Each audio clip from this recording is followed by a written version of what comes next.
আটকে গেল মেঘ আর নীলের ডিভোর্স। হ্যাঁ বন্ধুরা, ইচ্ছেপুতুল সিরিয়ালে আজকের পর্বে তোমরা এরকমটাই দেখতে পাবে। পুরো গল্পটা জানতে হলে প্লিজ লাইক দিয়ে সঙ্গে থেকো। নীল আরে কোর্টে আগে থেকেই চলে আসে ডিভোর্সের জন্য। এদিকে মেঘ আরে আসে না। তখন গিনি নীলকে বোঝায় যে দাদা ভাই তুই আর একবার শেষ চেষ্টা করে দেখ, মেঘকে বোঝানোর চেষ্টা কর তুই একবার। কিন্তু নীল বলে না, আমি আর মেঘকে কোনো কিছুই বোঝাবো না। আগের বারে যেটা করেছি আর আমি সেটা করতে চাই না।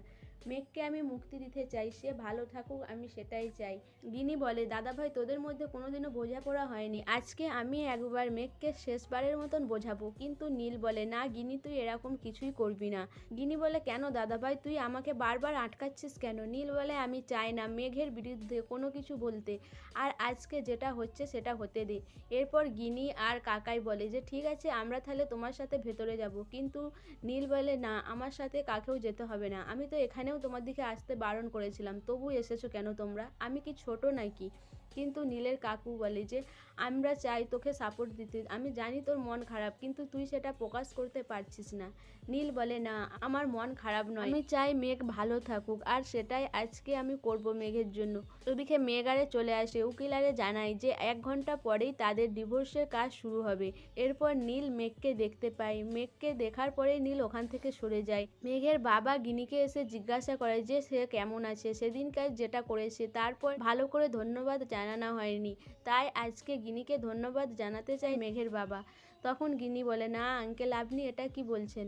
মেঘ আমার জীবন বাঁচিয়েছে আর আমি তার জন্য সামান্য একটা কাজ করেছি, এটা তো কোনো বড় ব্যাপার নয়, আর আপনি এরকম করে আমাকে বলবেন না। এরপরে নীল আর মেঘের ডিভোর্সের সময় হয়ে যায়।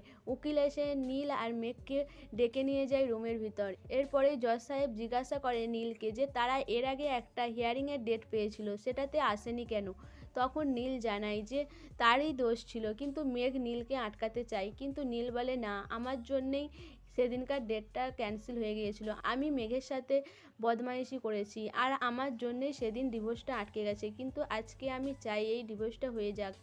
তখন জজ সাহেব বলে যে আর কিছুদিন তোমরা তো সময় নিতে পারতে, তোমাদের তো বিয়ের বেশি দিন হয়নি। কিন্তু নীল বলে যে না, আমার জন্য মেঘ অনেক কষ্ট পেয়েছে, আমার জন্য মেঘের দুর্নাম হয়েছে, আমি কোনোদিনও ওকে সম্মান করতে পারিনি।